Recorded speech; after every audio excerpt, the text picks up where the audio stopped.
Olá, sejam bem-vindos ao curso de Dilemas Éticos na Medicina Veterinária. Meu nome é Renato Silvano Puls, eu sou médico veterinário e também advogado. Lecionei por quase 20 anos no curso de Medicina Veterinária e hoje, atualmente, dou aula no curso de Direito, né? Fiz uma transição aí de profissão e durante muitos anos lecionei a disciplina de Ética, Bem-Estar Animal e Anestesiologia também no curso de Veterinário. E no direito, eu fiz especializações ainda em direito penal, ciências criminais, direito ambiental. Então, me sinto bem à vontade para falar sobre alguns temas que estão sendo tratados aí no curso, tá? E especialmente nessa apresentação a gente vai tratar sobre os maus tratos que acontecem nos animais de fazenda, com os animais de fazenda, né? Especialmente na criação industrial de animais, tá? Então, esse é o tema que me cabe aqui tratar com vocês. Antes de mais nada, gostaria de agradecer o convite da comissão organizadora e parabenizar, né, pela iniciativa do evento. Tenho certeza que será um evento, né, muito importante na formação dos novos profissionais e também na atualização dos colegas que já estão atuando na área. Bom, peço licença para compartilhar aqui com vocês o material para a gente avançar aqui nos slides.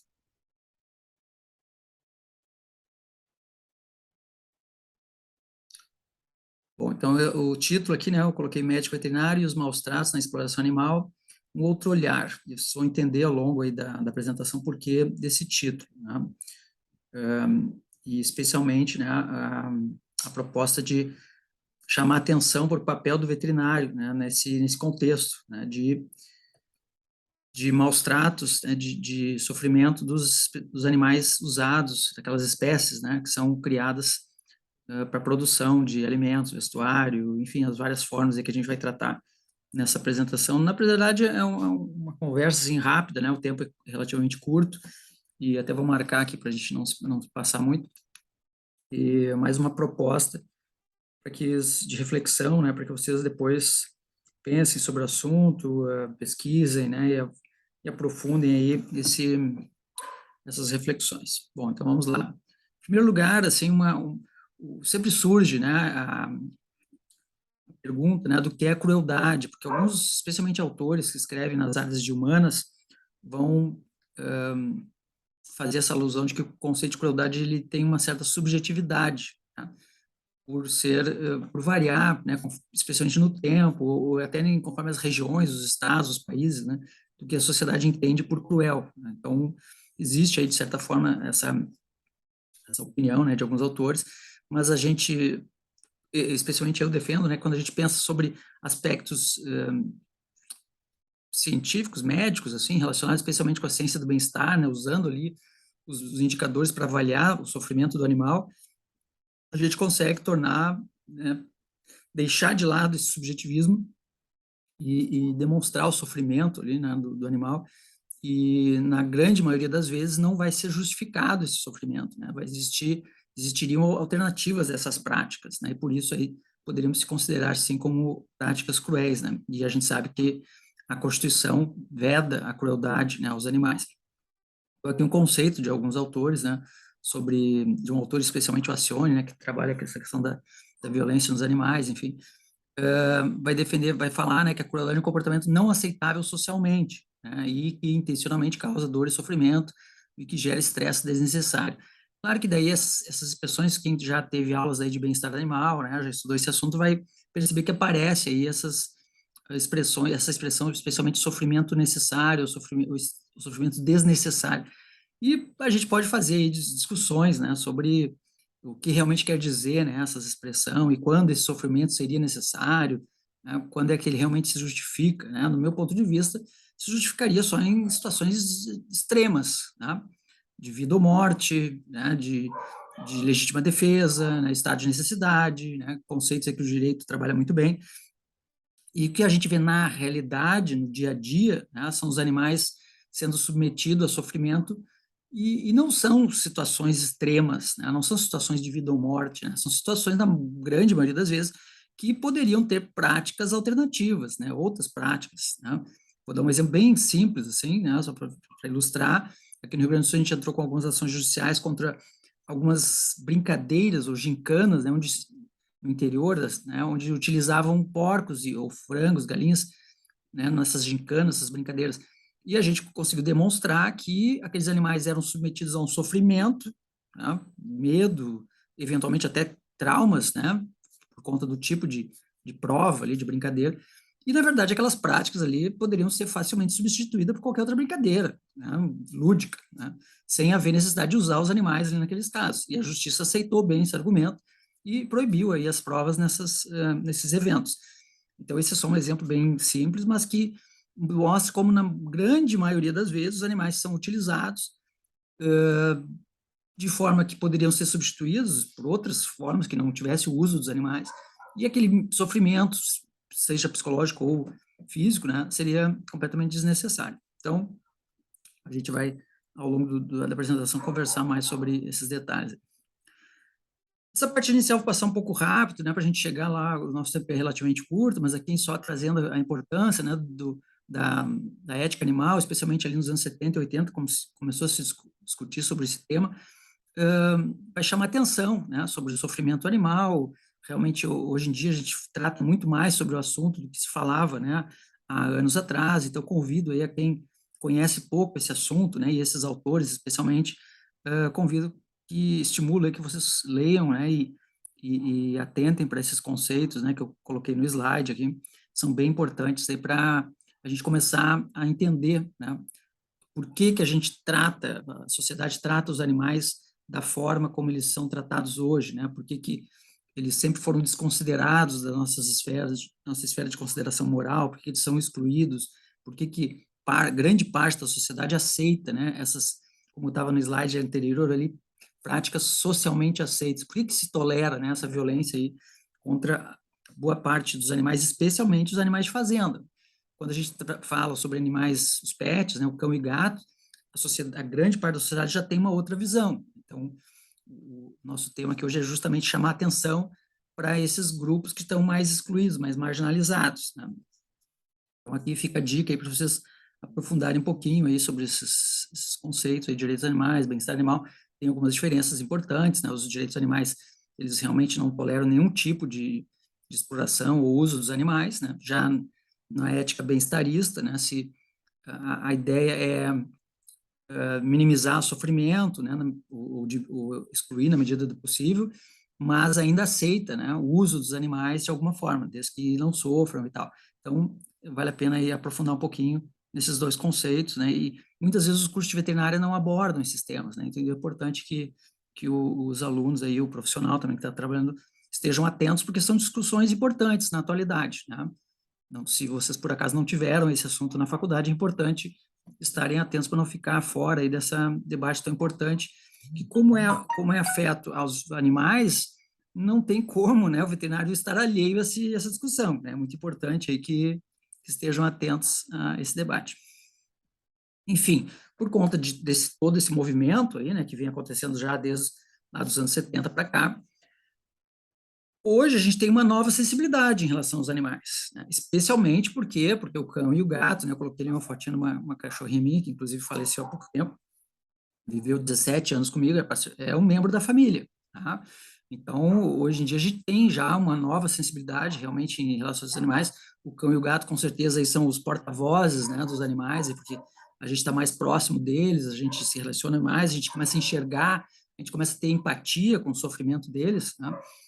Mas, como eu disse antes, as outras espécies, os animais de fazenda, estão um pouco distantes desse nosso olhar, né? Então, a nossa empatia fica um pouco afetada aí por conta desse distanciamento, que tem uma explicação, né?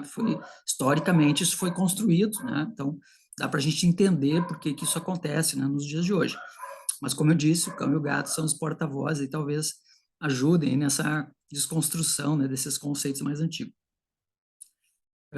Então, várias coisas aqui, né, vários movimentos que vão acontecendo demonstram aí essa preocupação atual, inclusive a lei sanção atualmente, né, aumentando a pena contra o crime de maus tratos, especialmente quando cometido contra cães e gatos, né, então deixou de fora ali os animais de produção, inclusive o cavalo, né, então isso já demonstra aí, né, essa diferença de tratamento, tá? Mas foi o que o legislador conseguiu, né, dentro do contexto atual. Seria difícil pensar no momento atual outro cenário mesmo. Aqui essa imagem eu sempre uso em aula para chamar atenção, né, sobre essa diferença de tratamento. Por exemplo, a gente sempre fica chocado quando vê essa imagem, né, dos cães sendo consumidos, né, em algumas cidades onde tem essas feiras aí, né, nesses países que consomem aí, né, causa grande polêmica e tal.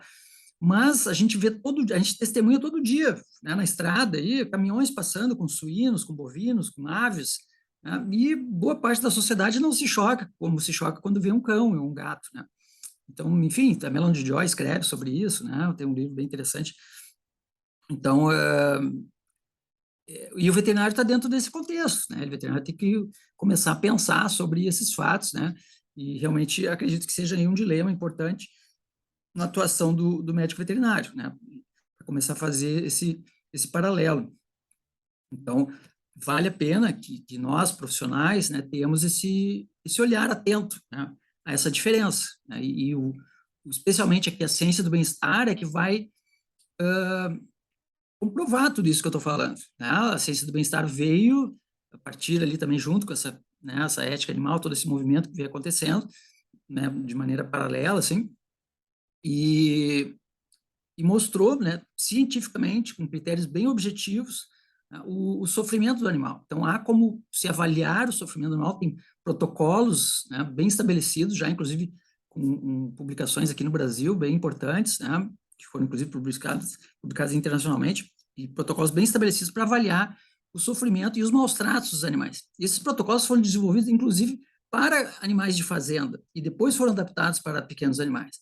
Então, há sim como avaliar o sofrimento desses animais, que um sofrimento que foi completamente subestimado e negligenciado durante, né, séculos, décadas até, muito recentemente, ainda é, né? Ainda é subestimado pelos próprios veterinários, mas pelo menos a gente já vê aí algumas faculdades, né, ensinando que os bovinos sofrem, que as aves sofrem, que sentem dor, né? Então, a própria disciplina de anestesiologia, né, ensina isso, trata dor nesses animais, mas durante décadas esses animais tiveram seu tratamento da dor negligenciado, né? Eu, na faculdade, né, aprendi durante muito tempo, né, se não se tratava dor aí especialmente nessas espécies, porque diziam que era mais resistente, que não sentiu dor, enfim, né, coisas bobagens aí que se afirmou durante muito tempo na própria veterinária, né?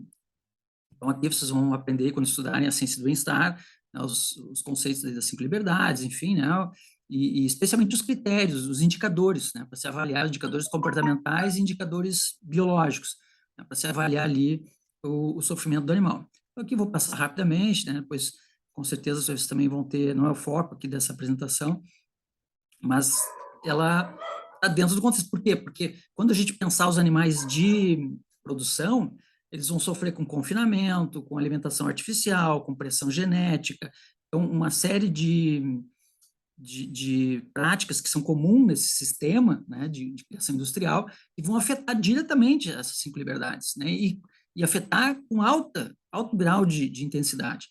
Então, por isso que é importante conhecer, e é o que vai embasar os protocolos de avaliação de bem-estar, né, vai ser fundamentado aí no conceito das 5 liberdades.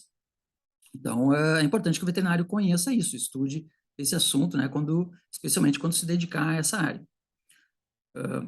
Liberdade sanitária, claro que é o mais óbvio, assim, né, a questão de tratamento, e mesmo assim a gente vai ver que nessas espécies, muitas doenças, né, por vezes não são tratadas adequadamente, não são prevenidas principalmente, né. A questão do ambiente, obviamente, um animal que vive confinado vai sofrer muito aqui em relação à sua adaptação ao ambiente, né.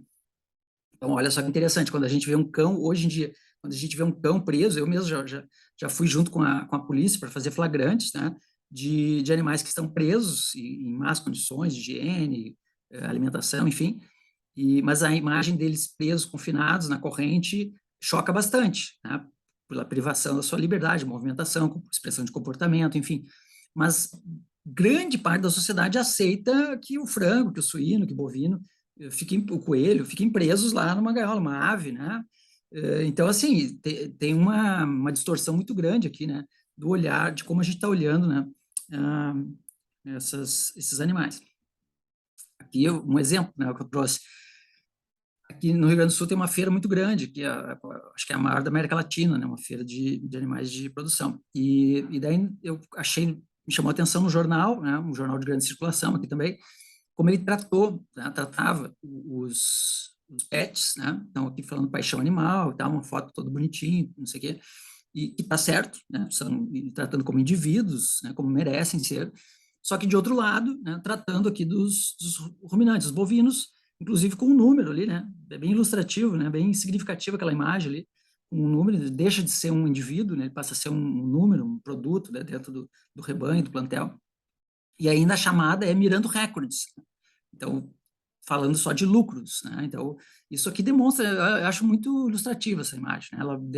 Ela demonstra tudo isso que eu estou tentando passar para vocês aqui nessa apresentação. Então, por isso que eu chamo a atenção que os veterinários, né, especialmente, né, têm que atentar para esse detalhe, né? Conseguir enxergar isso, né, como um dilema aí da nossa profissão. Essas imagens que também rolam na internet, eu acho que também ilustram bem esse debate, né? Então, os animaizinhos ali de fazenda reclamando, né, da lei de maus tratos, que trata diferente, né? E aquela outra imagem ali também, né, da pessoa com o gato, enfim, né? Vocês já devem ter visto aí nessa internet, mas eu acho que ilustra bem isso que eu estou tentando passar. Daí eu chego aqui, realmente, onde eu queria chegar, para falar da criação industrial propriamente dita, e como ela afeta o bem-estar, especialmente, e como a gente pode enxergar isso como maus tratos. Essa é a minha ideia, né? Mostrar para vocês que, além de reduzir o bem-estar, que é óbvio, né? A gente vai chegar, deve, né, no meu ponto de vista, interpretar isso como maus tratos, né? Porque se a gente colocasse um cão ou um gato no mesmo lugar, com certeza a gente interpretaria como maus tratos, né? Então, claro que eu não sou dono da verdade, né? Ao final aqui da apresentação vocês podem discordar completamente, né? Mas essa é a ideia, né? De fazer essa proposta de reflexão. Só que a gente tem várias práticas aceitas aí na, na pecuária industrial, né? Que são comumente usadas. Se vocês abrirem os sites do Ministério, da Embrapa, de qualquer instituição, né, que trate, né, do assunto, ou livros mesmo dessa área, né, isso é totalmente legal, né, não tem problema nenhum, né, problema nenhum assim, do ponto de vista legal, né, totalmente aceito. E geralmente os próprios profissionais que trabalham nessa área, né, defendem esses sistemas, metodologia, né, muitos vão alegar que realmente não causam dor, enfim, né, vão ter seus argumentos, ou geralmente o argumento é baseado na questão da produção, né, que vai afetar ali a produção de animais, daí vem o argumento de que é importante a produção de alimentos, proteína animal e tal, então ter vários argumentos ali. Eu sempre defendi em aula que uma coisa é se discutir a questão do sofrimento animal, né? Esse é um ponto, esse é o foco. E outra coisa é discutir se gera ou não gera perda econômica. São discussões diferentes, né? Então, no meu ponto de vista, uma coisa não poderia justificar a outra, né? Mas, enfim, é um debate que acontece nas disciplinas, né? Quando vocês tiverem aula, vocês vão falar sobre isso. Alguns já devem ter tido aí, né? Mas eu considero que são coisas diferentes, né? Então, se a gente pensasse dessa forma, a gente manteria a escravidão, né, humana, porque era muito conveniente, né, para setores da sociedade manter os escravos. Mas, como não era moralmente correto, né, tem que acabar. Né, infelizmente, ainda tem alguns casos, mas né, não é para ter. Porque o descarte, né, de pintos, né, muitas vezes esse assunto é meio que na aula, né, não se fala muito sobre isso, né, passa meio batido, assim, colocado um pouquinho para debaixo do tapete e tal, e muitos alunos às vezes passam a disciplina e nem sabem, né, o que acontece com os pintos machos, né, que não tem serventia aí para os frangos de postura, né. O confinamento, é óbvio, né, não tem, é inimaginável, né, uma ave ter a vida dela, né, dentro daquele espaço, né, e ainda junto com outras ali, então elas se canibalizam, ficam estressadas, né, adquirem uma série de patologias por conta daquele ambiente artificial ali, extremamente confinado, né, ficam completamente neuróticas, né, e além de lesões físicas, né, que acontecem por conta disso. Então, é inadmissível, nos dias de hoje, que a gente tenha esse tipo de gaiolas de bateria, células parideiras para as porcas, enfim, algumas coisas são intoleráveis, né? No geral, eu condeno todas as práticas de criação industrial, mas essas aí são o fim da picada, né? Não tem como, hoje não tem mais explicação para ser admitido esse tipo de prática, né? Aqui os frangos de corte, né?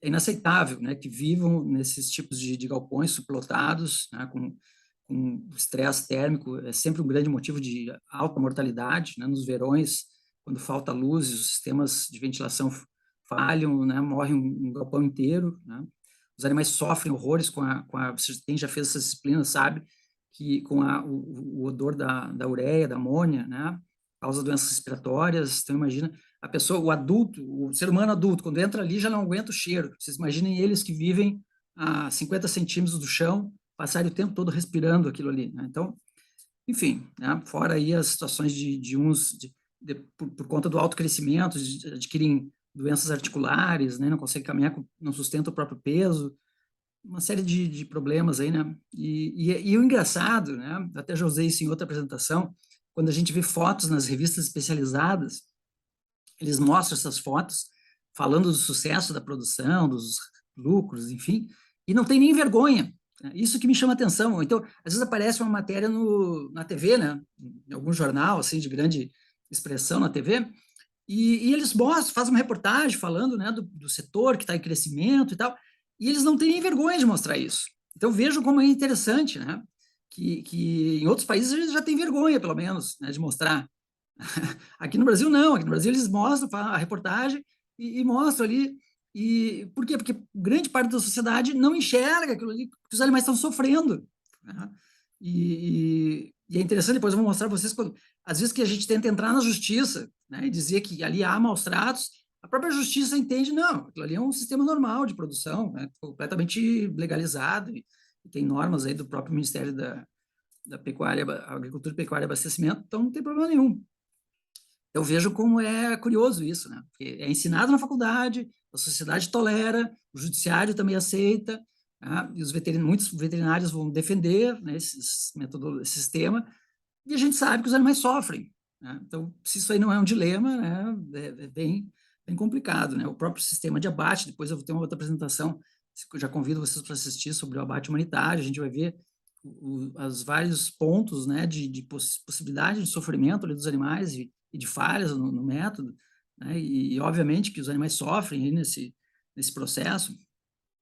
Aqui outras práticas, aí, castração, né, a retirada das presas, corte de orelha, a própria cela palideira ali, como eu disse, né, o confinamento por si só, né, os animais viverem confinados dessa forma, né, ganhando uma alimentação artificial, né, que vai fazer com que eles ganhem excesso de peso em curto período de tempo, né, além das alterações genéticas, né, que eles são selecionados justamente para isso.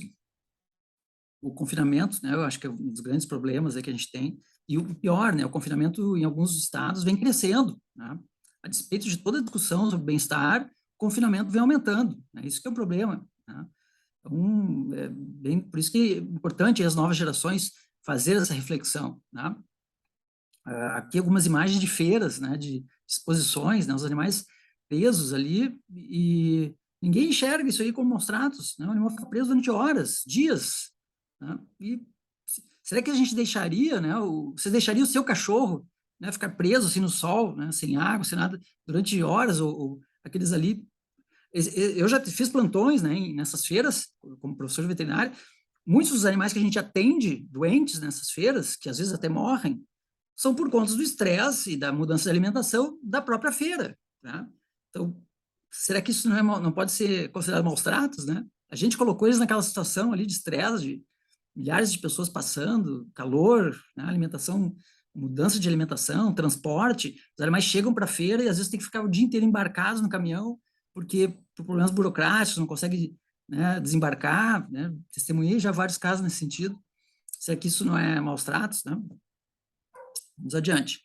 Aqui, vários exemplos de práticas aí que são realizadas, inclusive pelos veterinários, muitas vezes por técnicos ou por práticos mesmo, né, as próprias pessoas que fazem, mas o uso da borrachinha ali, né, não sei se todos os alunos conhecem, para fazer cadectomia ou a própria castração também. Uma vez um aluno disse que, não, professor, a borrachinha nem dói, né? Eu falei, tá, então bota no teu dedo a borrachinha aí, vamos ver quanto tempo tu aguenta. Né? Porque ela vai provocar isquemia e vai necrosar ali aquele tecido, e daí a cauda vai cair, geralmente na cauda, né? Geralmente a caudectomia que é feita com o burdizo ali, que usa para castrar também, sem apertando ali os testículos, né? Enfim, descorna, né? Descornas geralmente feitas sem anestesia, né? Pelos próprios produtores ali. Usar aqui um exemplo do animal, um touro, né, preso ali, o dia inteiro preso com aquela cordinha ali de meio metro, né, os terneiros que ficam nas terneireiras, né, afastados da mãe e presos o dia inteiro, né? Então, exemplos aí de práticas que os veterinários estão acostumados.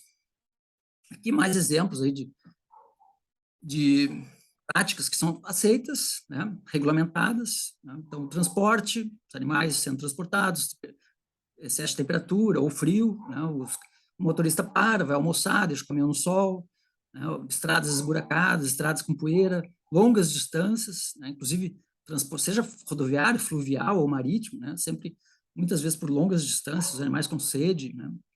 Aqui um tópico, livros de patologia que abrem um tópico específico para tratar sobre doenças da produção. Ou seja, o que é isso? São doenças que são causadas por esse modelo, por esse sistema de criação, né? Ou seja, se os animais fossem criados soltos, não teriam essas doenças. Então, doenças dos cascos, das patas, né, por causa do piso, por causa da higiene do local, né, do confinamento. Isso que vocês vão aprender em patologia, né?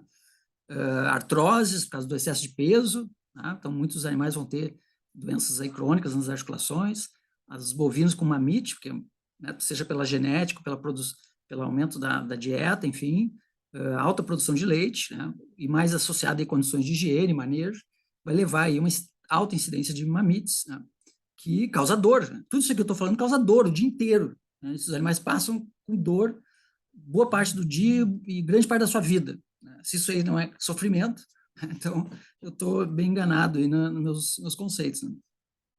Aqui nas aves, exemplos aqui que vocês vão aprender patologia também, de doenças causadas por esse modelo, especialmente por alterações genéticas, né, e também, às vezes, o confinamento também, mas muitas dessas aqui em aves é por questões genéticas, pressão genética, né, então vai acabar desenvolvendo aí essas patologias por conta de um crescimento, um ganho de peso extremamente rápido, né, acho que eu tenho uma imagem ali que mostra como mudou nas últimas décadas e o ganho de peso, e a indústria conta vantagem disso, isso que é curioso, fiquem atentos, quando vocês aprenderem isso na aula, e comigo foi assim e continua sendo assim, né, o professor vai dizer assim, que foi a aula de produção de aves, né, não de medicina. Ele vai dizer que é uma grande vantagem, né, crescer rápido em 70, 80 dias, né, talvez seja menos hoje, né, faz tempo que eu não assisto essa aula. Mas, enfim, tudo que causa sofrimento do animal vai ser vendido para nós na aula de produção de aves como uma vantagem, né, porque dá lucro. Né? Então, isso aí é um dilema para o veterinário, né, conviver com esse tipo aí de decisão, né? Enfim, aqui exemplos, né, de quando morre o plantel inteiro, né, por questões geralmente temperatura, né? Então, milhares de aves, né? Então, isso é uma coisa importante também, né? Nessas questões que a gente fala de maus tratos aos animais de produção, o número é expressivo, né? São milhares de animais que sofrem com isso. É muito mais expressivo do que quando a gente pensa em sofrimento em animais de laboratório, sofrimento de cães e gatos, que todos são importantes, né? Mas a quantidade de animais de produção é absurda. Né? Então, o sofrimento envolvido é muito maior, né? Se a gente pensar estatisticamente. Assim. E em suínos também, várias doenças que vão acontecer, né? Em suínos, seja pelo confinamento ou seja pela pressão genética e dieta artificial, como eu falei. Né? Em equinos, os equinos também não escapam disso, né? Tem muitas questões que a gente pode discutir aí, questões éticas, né, nos animais de esporte, né, especialmente nos equinos. Eu trabalhei muitos anos com cavalo de corrida, né, então sei bem, posso falar bem, né, sobre esse contexto.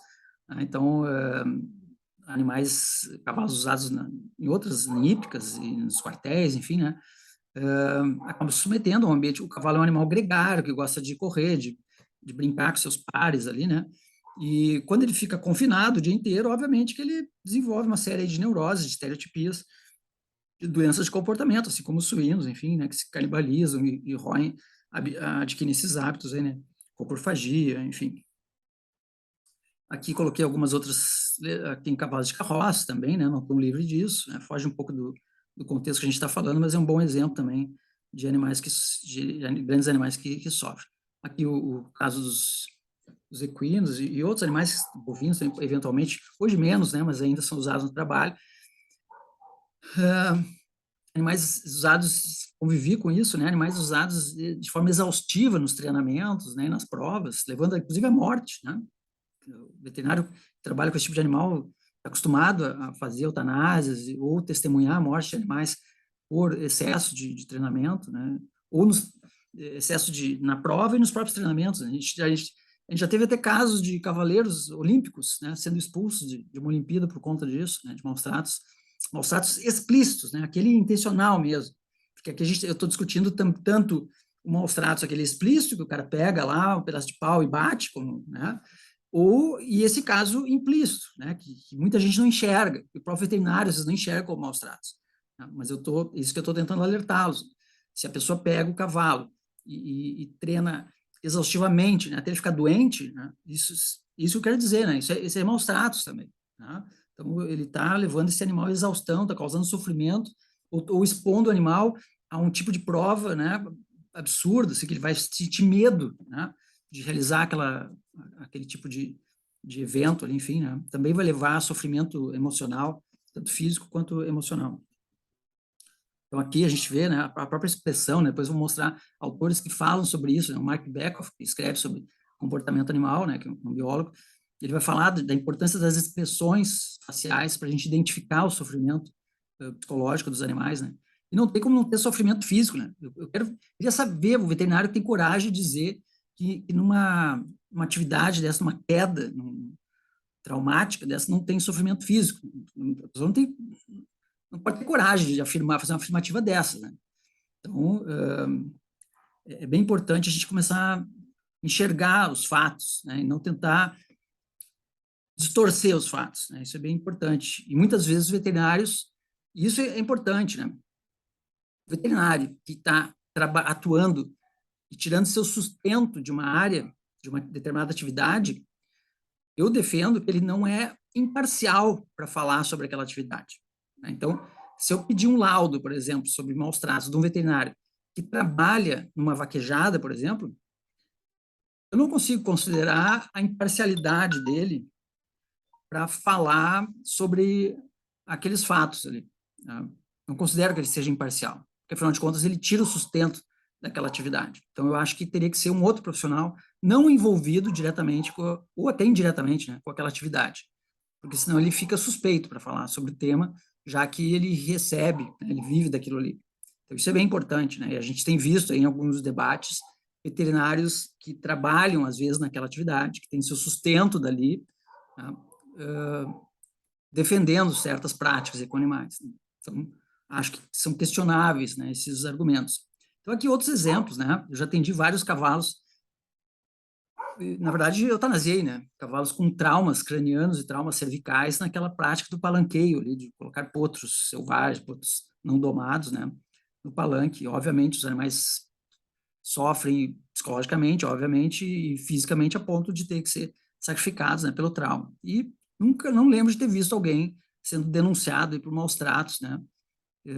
Por conta da doma, dessas práticas de doma mais tradicionais, né, ditas aqui no Rio Grande do Sul, infelizmente ainda existe. A questão do confinamento, já falei para vocês, questão de má alimentação, né, enfim, né, falta de tratamento médico veterinário, né, também pode ser, inclusive tem previsão agora na resolução 1236 de 2018 do Conselho Federal de Medicina Veterinária,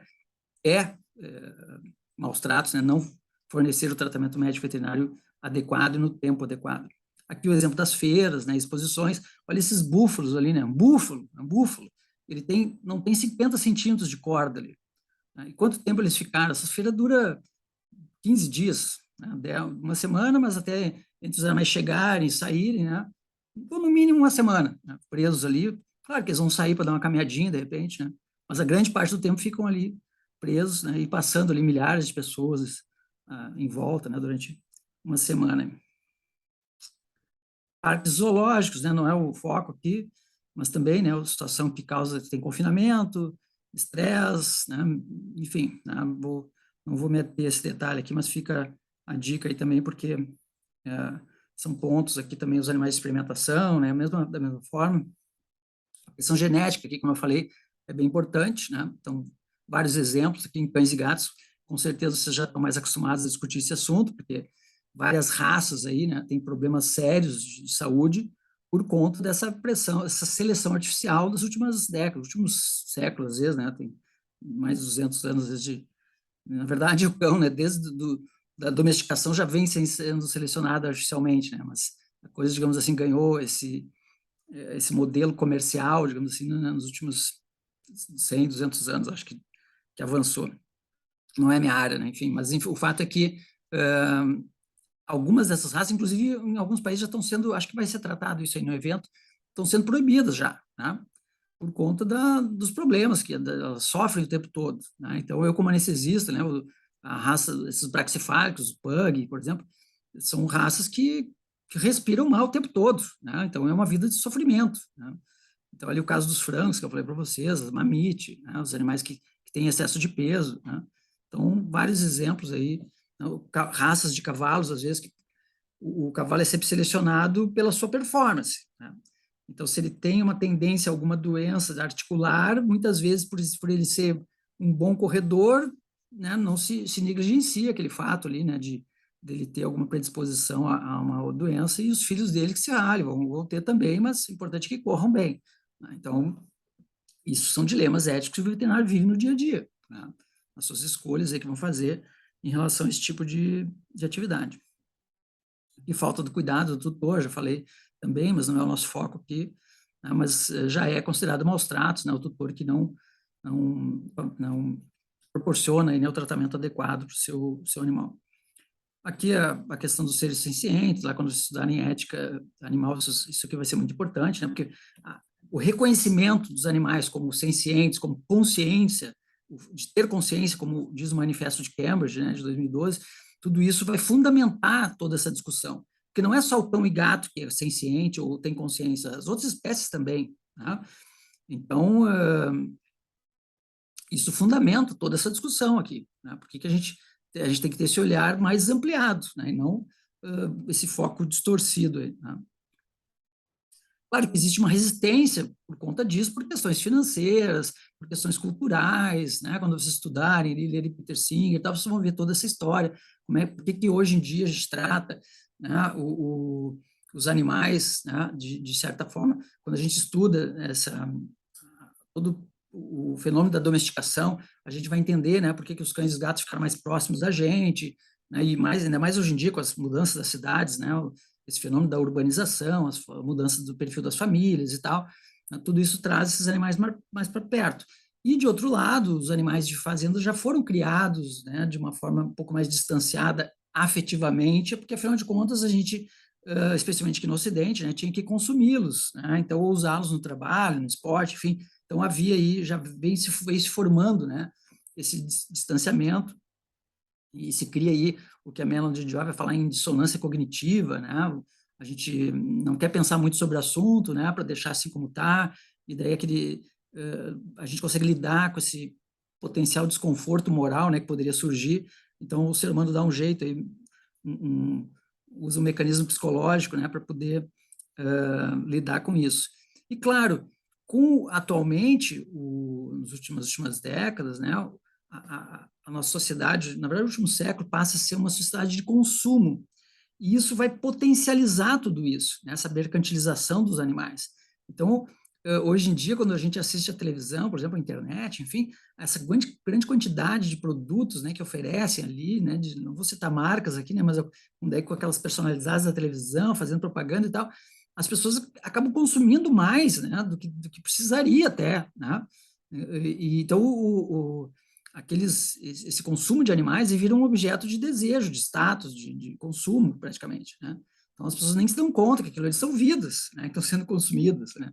É muito curioso isso quando a gente pensa sobre isso a fundo, né, reflete sobre isso. Então, tem várias, multifatorial, assim, né, o porquê que essa resistência, né, essas mudanças, né, cultural, econômica, questões práticas do dia a dia, enfim, né, mas essa questão econômica influi muito, né, porque quando a gente fala sobre o PIB brasileiro, né, sempre se fala da pecuária, enfim, né, e na verdade é uma grande tradição, né, aqui eu trago alguns números, é importante esses números a gente entender aqui de um lado, a gente entende a questão econômica e por que tanta resistência, tá?